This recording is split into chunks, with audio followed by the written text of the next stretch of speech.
Oi, gente, tudo bem com vocês? Está começando mais um vídeo deste canal e hoje nós vamos falar sobre essa loucura desse fechamento dessas empresas. Nós estamos passando por um momento muito difícil na vida empresarial desses empresários, desses microempresários, não somente dos microempresários, mas também desses empresários que são grandes, né, no meio organizacional e que estão passando por grandes dificuldades durante essa pandemia, durante esse estágio, durante esse momento que é tão difícil.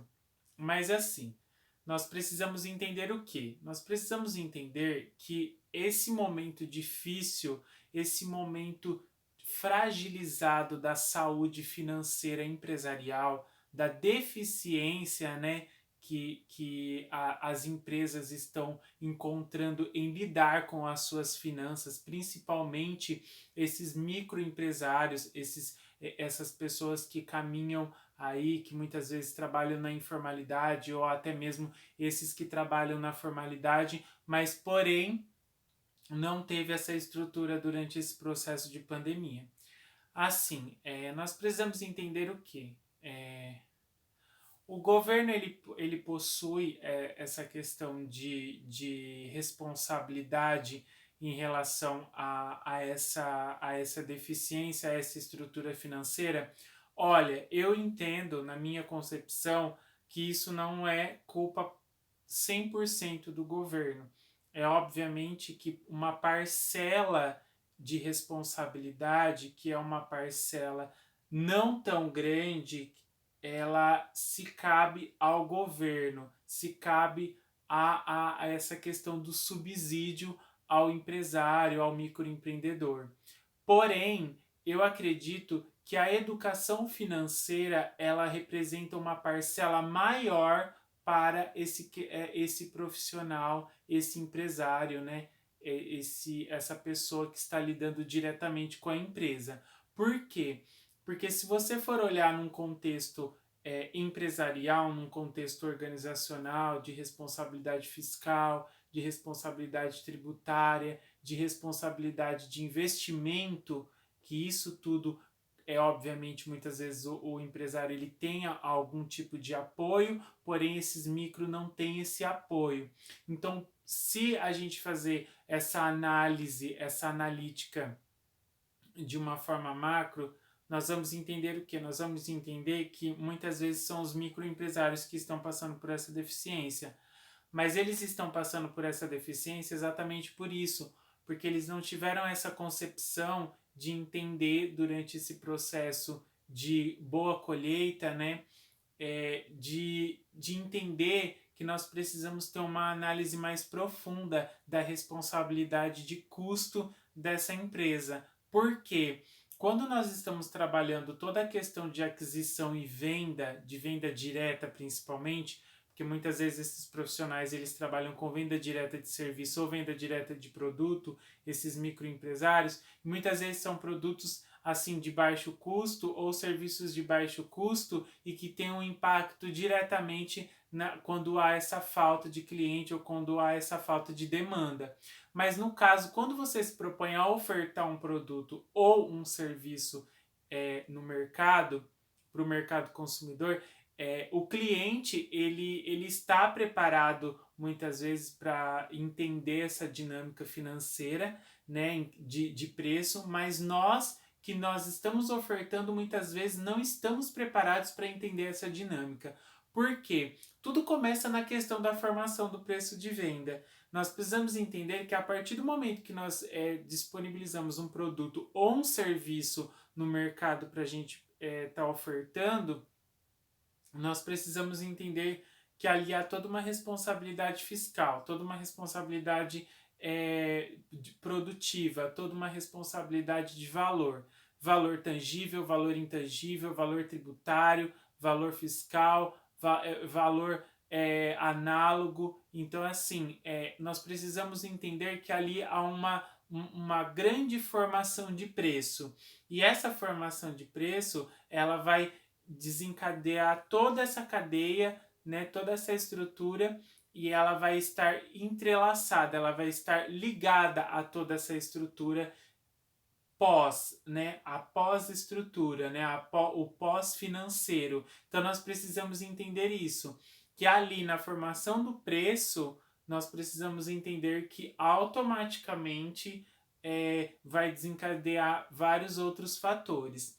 Então, assim, no momento que você está no estágio de crescimento e desenvolvimento para o estado de maturidade da sua empresa, você precisa aproveitar esse período de boa demanda, você precisa aproveitar aquele período que está fomentado, aquele período que está aquecido para o seu comércio, que você está ofertando e automaticamente há uma demanda muito grande e você está consumindo aquela demanda. E aí, dentro desse contexto, você precisa entender que é nesse período que você precisa se preparar para períodos mais difíceis. Sim, gente, é o famoso. Eu nada estou falando nada mais do que o famoso poupar. E esse poupar, ele é no sentido mesmo, no sentido totalmente certo, entendeu? Totalmente claro, objetivo. O poupar ele faz uma diferença enorme. É claro que no âmbito empresarial a sua forma de poupar não vai ser aquela forma de poupar que você tem como pessoa, como trabalhador, né? Porque no caso você como empresário, você tem outras formas de poupar, você tem outras formas de investimento. Hoje existe vários métodos, vários tipos de investimento. Existe previdências, existe CDBs, existe títulos de capitalização, existe tesouro direto.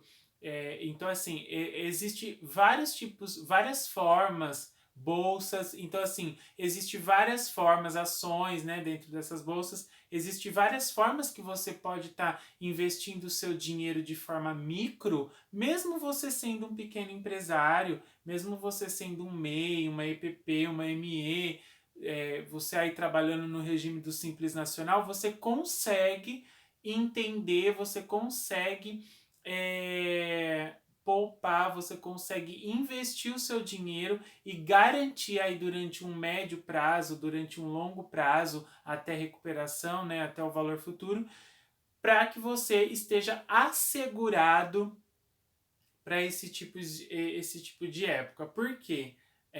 Muitas empresas elas ficam reféns de empréstimos, reféns de recursos financeiros, recursos de instituições financeiras, né, de bancos, de administradoras de crédito para esse tipo de tempo, ou para movimentação bancária, ou até mesmo para fluxo de caixa, giro, e muitas vezes isso não é a melhor forma de solucionar financeiramente a sua deficiência organizacional, né, na questão aí financeira. Muitas vezes essa questão de você montar aí uma prevenção, né, uma ação preventiva e anteceder toda essa deficiência ou todo esse cenário, prever esse cenário, é obviamente que nós não vamos prever que nem uma pandemia, uma catástrofe ou qualquer outro tipo de situação.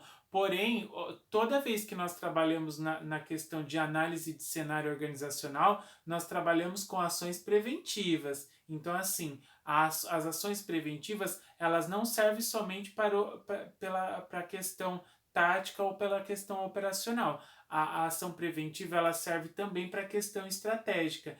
Então, ali no estratégico, você precisa ofertar toda a pirâmide organizacional, toda essa questão de prevenção. Você precisa assegurar toda essa estrutura organizacional de que lá no futuro, se caso ocorrer alguma deficiência ou se caso houver alguma deficiência em qualquer questão, você precisa assegurar que será suprida essa deficiência financeira. Então, assim, muitas empresas elas não têm conhecimento sobre esse tipo de relação, muitas empresas não têm orientação, né? Não tem essa orientação em relação à educação financeira ou à educação organizacional, né?